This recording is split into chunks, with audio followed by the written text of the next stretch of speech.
let's put this blue blood term to rest, just in terms of, and there's no set definition, but there's a reason it is termed blue blood. So to you, Cam, what is your definition of a blue blood?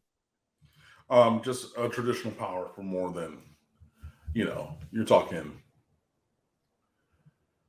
I mean, just the foundational teams to the sport, and I know that there are teams like Miami who came along later in that, who are national brands and have cachet, but not necessarily a blue blood in that kind of a way. But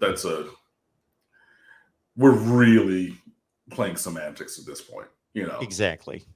So if we really want to play semantics, we could say blue bloods are only Harvard, Columbia, Notre Dame. Like, we can go to the very beginning of the sport. So this Right. is, to me, blue blood doesn't necessarily mean that you've achieved anything recently. So it's not a knock against Miami in my book. And this is just my take on it. And the term blue blood, it comes from royalty.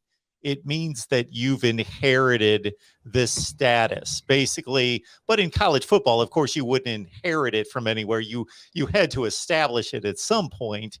It wasn't given to anyone. You had to establish it. But along the same lines, that once you did establish it, that it just flows with you and your bloodline throughout, regardless of what you do. Just like in royalty, you're given the throne, regardless of your achievements or merit of such.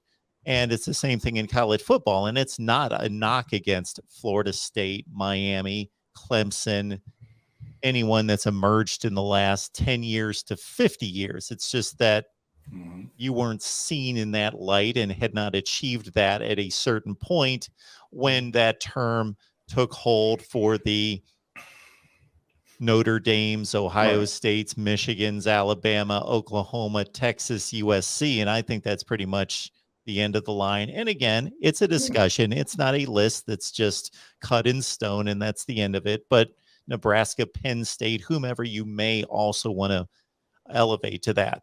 To me, it's more important to be elite. Are you elite? Exactly. Right. And I mean, yeah, because blue bloods, you're talking about the heritage. Elite, you're talking about the performance now. And Miami was self-made, in a different kind of a way. It wasn't legacy from forever. I mean, the university was founded in 1925 and Michigan had how many national titles by that time? You know what I mean? So it's just a different kind of a thing. But yeah, not being a blue blood does not mean that you cannot be an elite top program, not be one of the more known programs, not have, high cachet in the world of college football is a different thing. But again, mainly playing semantics. So to Casey's point, 5 natties is not a blue blood. It really depends on what you want to be the definition of blue blood, and everybody can have their own.